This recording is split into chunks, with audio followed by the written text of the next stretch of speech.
Assalamualaikum warahmatullahi wabarakatuh. Bismillahirrahmanirrahim. Selamat berjumpa kembali anak-anakku kelas 7 dalam seri video pembelajaran kita kali ini. Dalam pembelajaran kita kali ini kita akan membahas tentang akibat yang terjadi apabila suatu benda mengalami perubahan suhu. Jadi perubahan akibat suhu. Nah, sebelum kita membahas tentang bab ini, saya ingin memberikan sedikit pengantar bahwa suhu suatu benda itu dapat naik, dapat turun, itu dikarenakan adanya kalor atau panas. Nah, suatu benda yang menerima kalor, maka akan terjadi kenaikan suhu.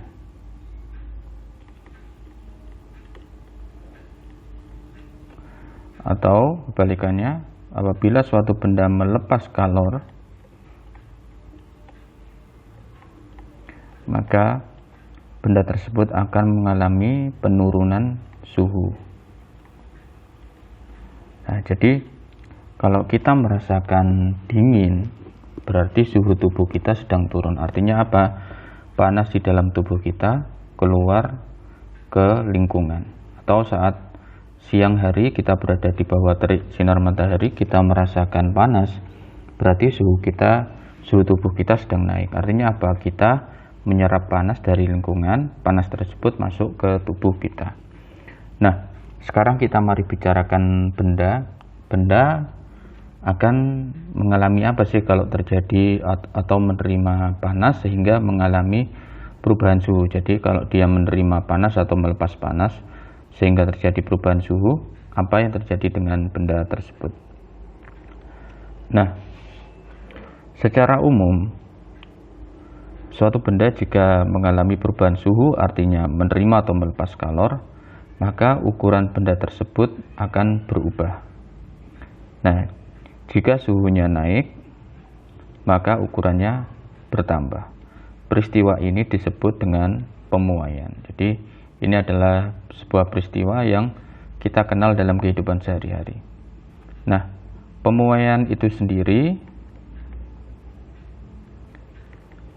terjadi pada benda padat, benda cair, dan benda gas. Jadi terjadi pada benda padat, terjadi pada benda cair, dan juga benda gas. Jadi apa saja, bahkan termasuk udara. Jika dia menerima panas, maka udara tersebut akan mengalami pemuaian atau pertambahan ukuran. Baik ukuran itu nanti bisa pertambahan panjang, pertambahan luas, maupun pertambahan volume.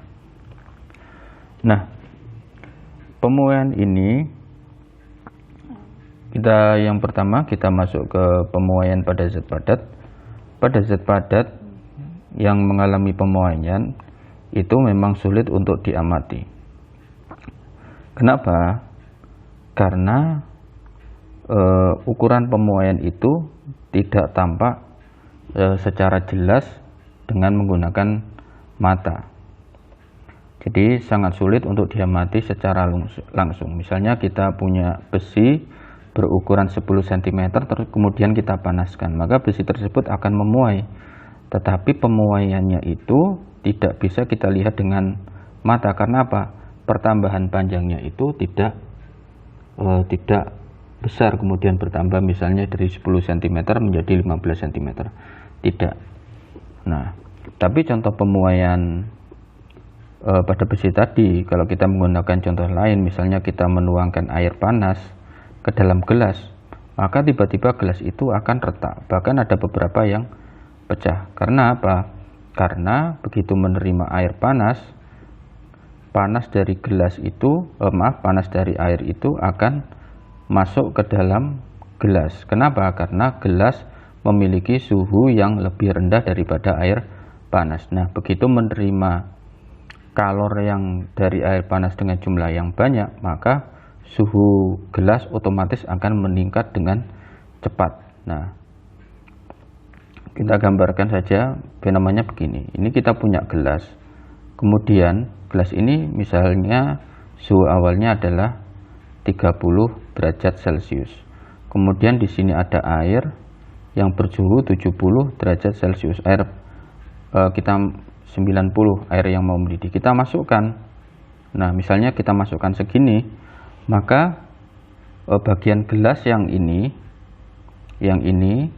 akan mengalami kenaikan suhu, sedangkan gelas yang sebelah atas tidak mengalami kenaikan suhu. Kenapa? Karena yang bersentuhan langsung dengan air adalah gelas yang bagian bawah, sehingga suhunya naik dengan cepat, dia memuai, sedangkan gelas yang atas tidak memuai, mengakibatkan terjadinya retakan atau pecah. Kita lihat kenapa hal itu bisa terjadi. Nah, untuk melihat pemuaian misalnya pada sebatang logam, kita bisa menggunakan alat yang disebut dengan Maschenberg. Alat ini biasanya terdapat di laboratorium. Nah, caranya seperti ini. Ini ada batang, ditaruh di sini, kemudian di sini dipanaskan. Di sini dipanaskan, ada api. Nah, otomatis dia akan bertambah panjang, mendorong ke sini sehingga jarum ini akan bergerak, dan kita ketahui bertambah panjang berapa sentimeter atau berapa milimeter. Ini adalah konsep cara kerja dari alat Maschenberg. Kemudian kita lihat. Nah, pada umumnya zat padat itu akan memuai atau mengembang, bertambah ukurannya jika dipanaskan, sedangkan kalau didinginkan dia akan menyusut. Nah, penyusutan ini terjadi pada semua benda, baik panjang, lebar, tebal, dan apapun itu. Nah, sehingga ini mengakibatkan bagi perancang-perancang bangunan, jembatan, dan jalan raya harus memikirkan dengan betul-betul supaya kalau logam-logam yang digunakan pada jembatan itu memuai, tidak menimbulkan bahaya. Contohnya begini. Ini ada sambungan rel kereta api. Nah, biasanya sambungan rel kereta api di sini dikasih celah. Nah, kenapa? Karena begitu nanti terkena panas matahari, maka besi-besi ini bagi yang kanan maupun yang kiri ini akan memuai. Ini akan memuai ke kanan, sedangkan ini akan memuai ke kiri, sehingga nanti celah ini akan menjadi rapat. Kalau tidak dikasih celah, maka nanti pemuaian ini akan mengakibatkan rel ini menjadi bengkok, sehingga akan mengakibatkan bahaya bagi perjalanan kereta api. Nah, kita lihat. Nah, sekarang ada yang disebut dengan bimetal.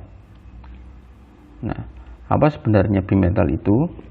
Yaitu bimetal itu adalah gabungan dua logam yang dilekatkan. Misalnya di sini ada logam 1 dilekatkan dengan logam 2. Nah, awalnya panjangnya sama.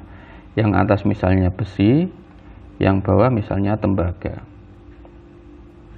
Nah, jika ini dipanaskan, nah besi dan tembaga kan punya ciri sendiri-sendiri, maka otomatis panjang pemuaiannya ini tidak akan sama antara besi dan tembaga walaupun mendapatkan kalor sehingga perubahan suhunya sama. Misalnya suhu awalnya ini 30 derajat, kemudian dipanaskan sampai 70 derajat, maka pertambahan panjang besi dan tembaga ini tidak akan sama karena berbeda bahan. Apa akibatnya? Akibatnya nanti dia akan mengalami melengkung. Nah, misalnya kalau si besinya ini bertambah lebih panjang daripada tembaga, maka nanti bimetalnya akan bisa berbentuk seperti ini. Nah, melengkung seperti ini. Karena apa? Besinya mengalami pertambahan panjang yang lebih panjang daripada tembaga. Kenapa setiap bahan itu kalau dipanaskan walaupun dengan pertambahan suhu yang sama kok dia mengalami perbedaan? Nah, hal ini adalah dikarenakan setiap bahan memiliki namanya koefisien muai panjang. Nah, apa koefisien muai panjang itu? Adalah angka atau bilangan yang menunjukkan pertambahan panjang tiap suatu zat jika suhunya dinaikkan 100 derajat Celcius. Nah, kita lihat contohnya. Nah, di sini contohnya adalah beberapa bahan, misalnya ada kaca pirek, kaca biasa, aluminium, kuningan, baja, dan tembaga. Setiap bahan memiliki nilai koefisien muai panjang yang berbeda-beda. Artinya apa? Artinya walaupun mendapat panas yang sama, mengalami pertambahan suhu yang sama, maka panjang yang dihasilkan akan berbeda. Misalnya begini, tembaga ini punya koefisien muai panjang 0,000017. Bandingkan dengan kaca biasa yang koefisien muainya 0,000009. Andai kata suhu awalnya sama dan dipanaskan sampai suhu akhir yang sama, maka tembaga akan lebih panjang daripada kaca biasa. Kenapa? Karena koefisien muai tembaga lebih besar daripada koefisien muai kaca. Sehingga pada bimetal tadi, misalnya ini, kita ambil contoh, kita lihat misalnya yang bawah ini baja, yang atas ini baja, yang bawah baja, betul, yang atas kuningan.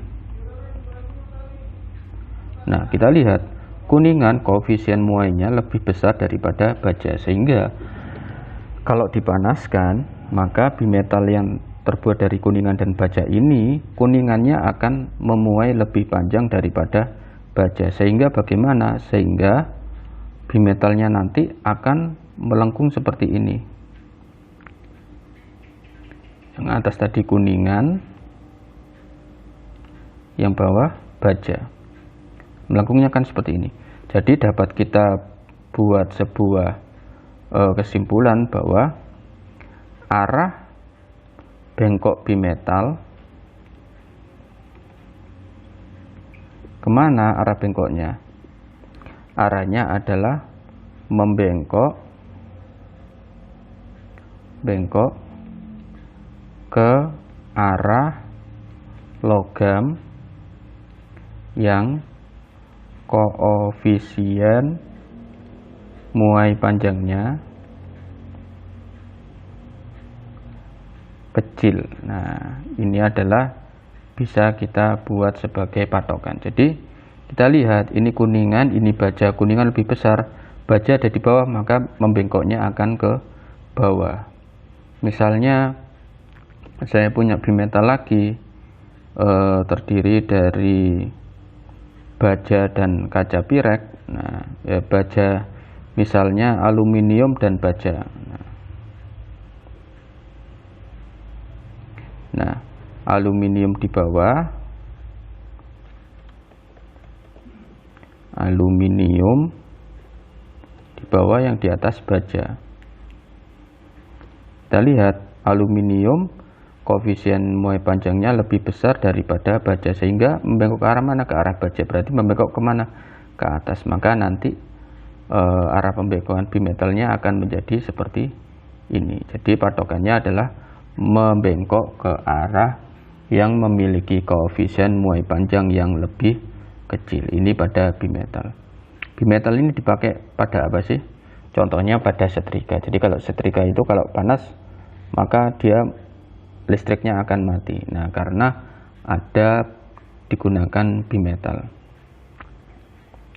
Nah, ini adalah rumus pertambahan pemuaian.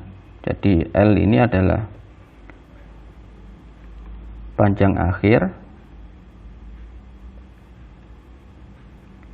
L0 adalah panjang awal,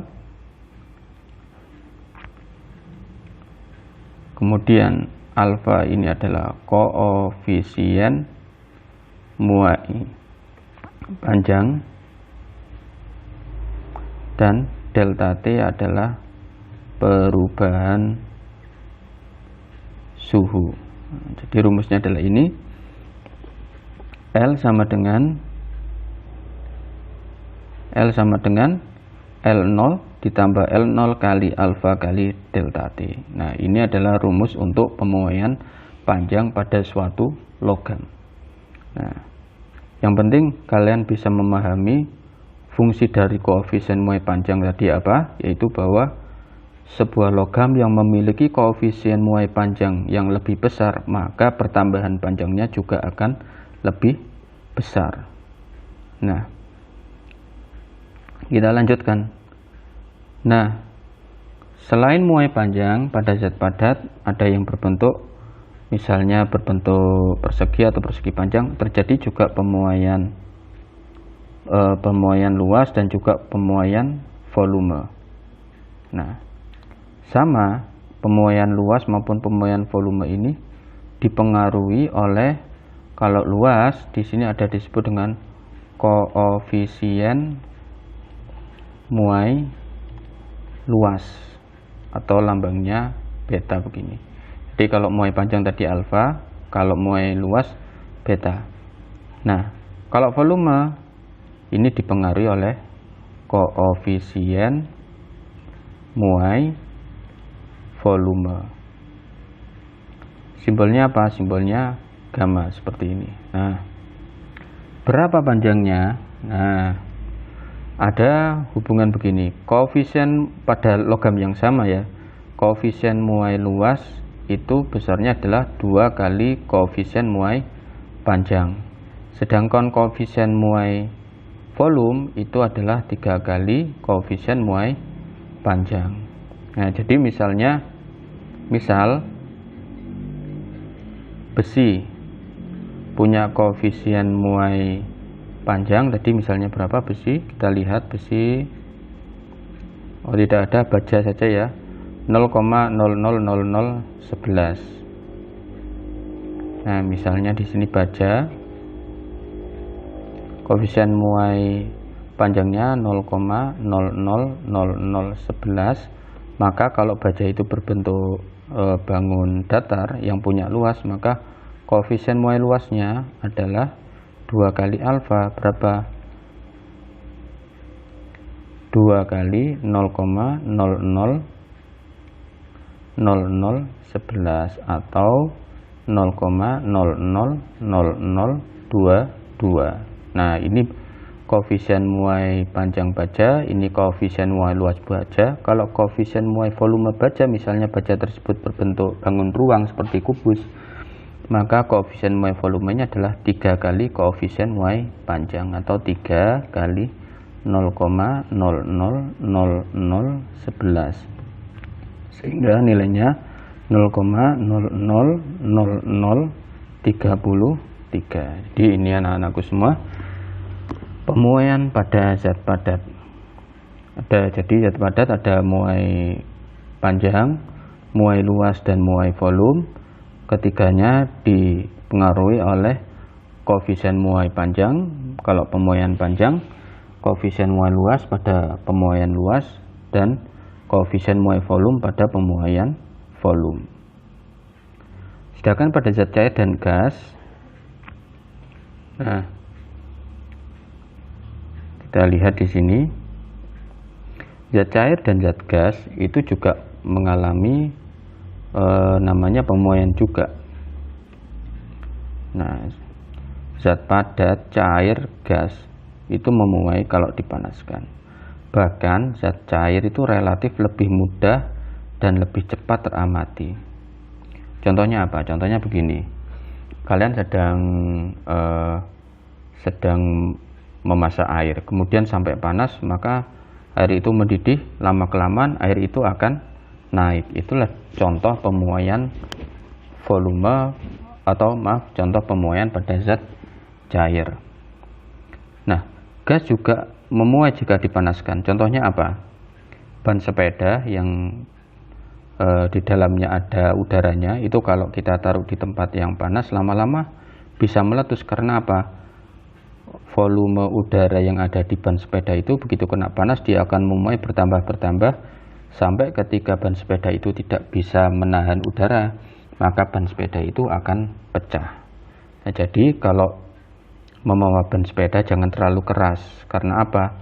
kita harus mempersiapkan kalau terjadi pemuaian udara yang ada di dalam ban. Itu anak-anakku semua. Sekarang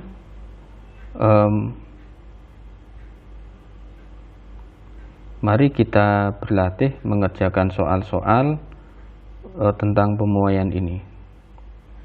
Di buku kalian juga sudah ada.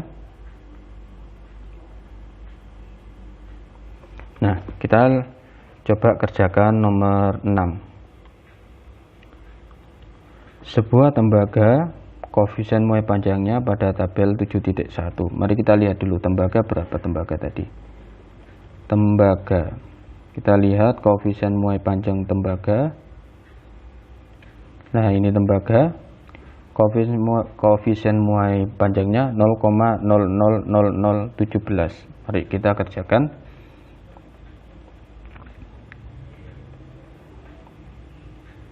Nah, kita tuliskan, diketahui koefisien muai panjang tembaga adalah 0,000017. Nah, pada suhu 28 derajat Celcius panjangnya 80. 28 berarti suhu awal, atau kita kasih T1 28 derajat Celcius, panjangnya 80 meter atau L0 atau panjang awal 80 meter. Berapakah pertambahan panjangnya jika tembaga dipanaskan sampai suhu 78? Berarti suhu akhirnya T2 sama dengan 78 derajat Celcius. Ditanyakan berapa pertambahan panjang. Jadi bukan panjang akhir ya, pertambahan panjang kita simbolkan dengan delta L. Kalau ada simbol segitiga ini disebut delta, itu menunjukkan perubahan, karena di sini yang diminta adalah pertambahan panjang. Baik, sekarang mari kita kerjakan. Berapakah perubahan suhunya? Delta T-nya, perubahan suhunya adalah dari 28 sampai 78 berapa? Kita kurangi saja. 78 min 28. Nah, sama dengan 50 derajat Celcius. Nah.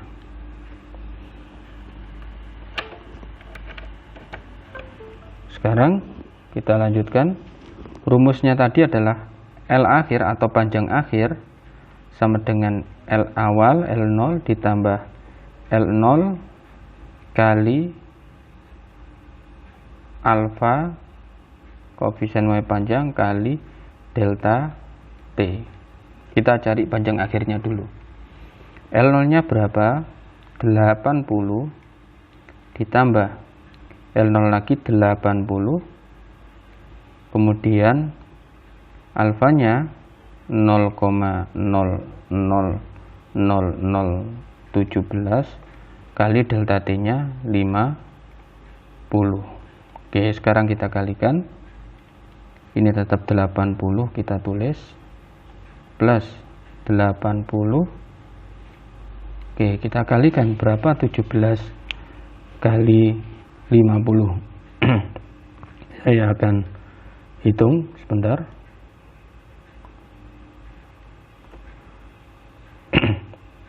0,000017 dikalikan 50. Nah, oke. Kita lihat di sini nolnya ada berapa?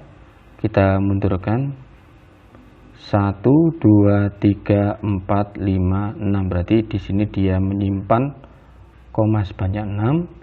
Di 50 menyimpan 0 sebanyak 1. Kita kalikan 7 kali 5 35, 5 nyimpan 3, 1 kali 5 tambah 3 8, 5. Oke, simpanan 01 kita taruh di belakang, Sekarang kita kembalikan komanya, berapa langkah tadi? 6. 1, 2, 3, 4, 5, 6, koma, berarti 0,000850 atau 0,00085.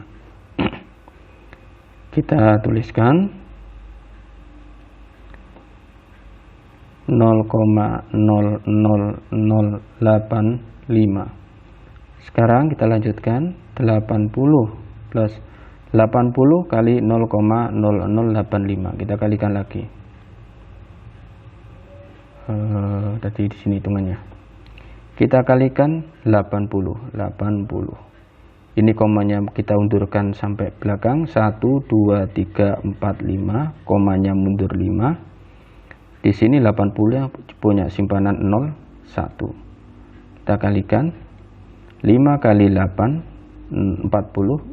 0 nyimpan 4. 8 kali 8, 64. Tambah 4, 68.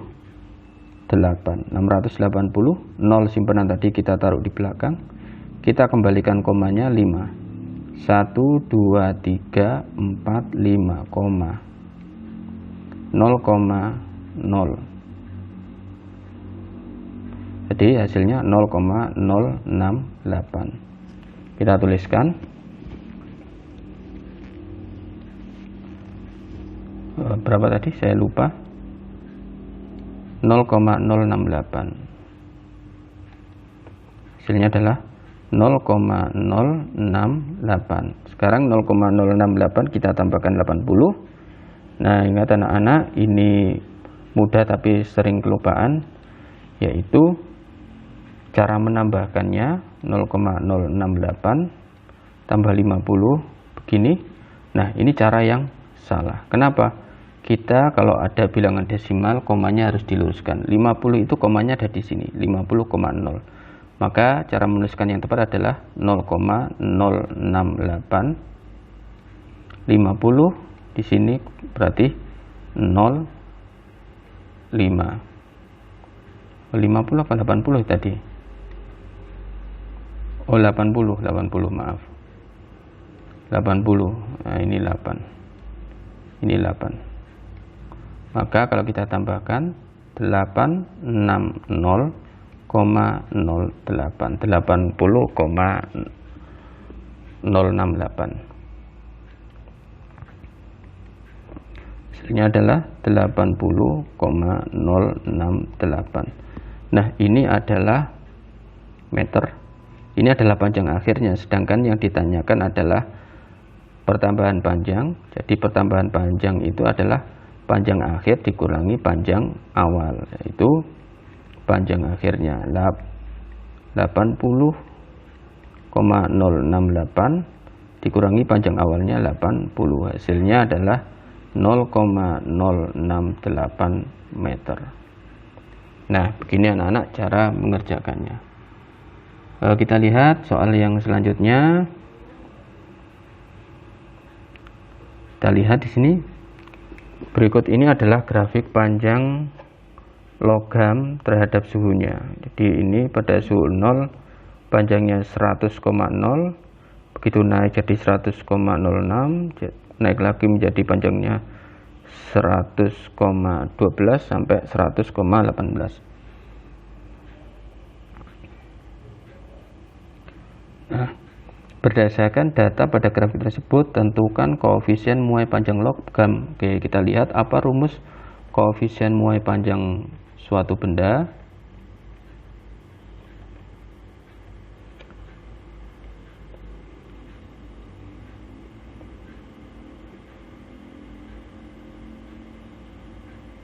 Nah, di sini adalah rumusnya. Koefisien muai panjang adalah pertambahan panjang per panjang mula-mula kali kenaikan suhu. Jadi pertambahan panjang per panjang mula-mula kali kenaikan suhu. Oke, kita kerjakan.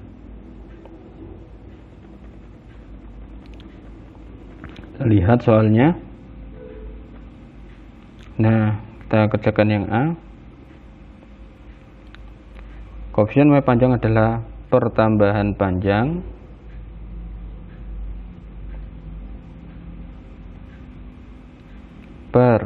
panjang mula-mula kali kenaikan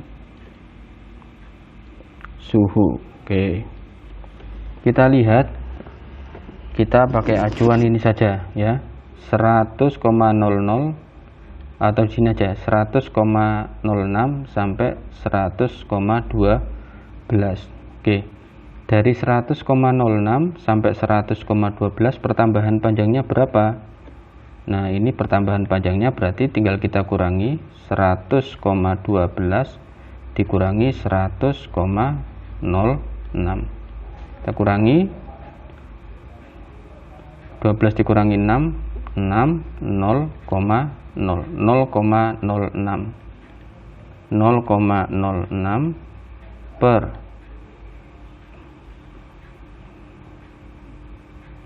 agar lebih mudah kita pakai ini aja, agar perhitungannya lebih mudah. Kita hapus dulu, maaf, agar lebih mudah hitungnya ya.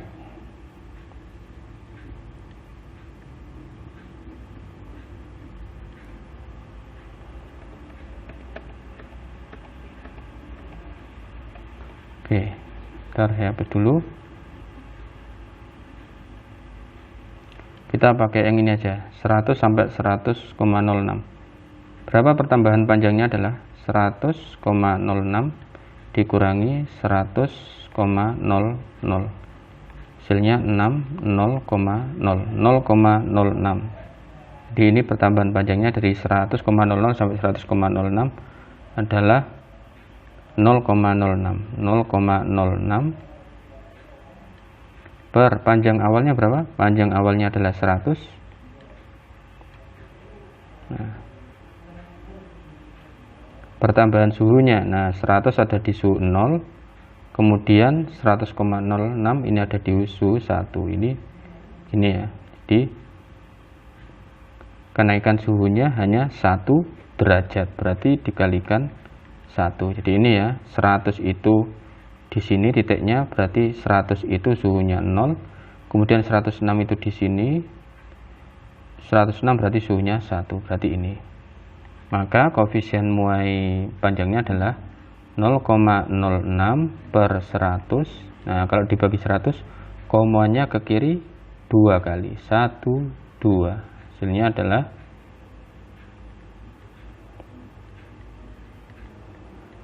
0,006. Ini hasilnya. Oke, saya tulis di sini biar lebih enak.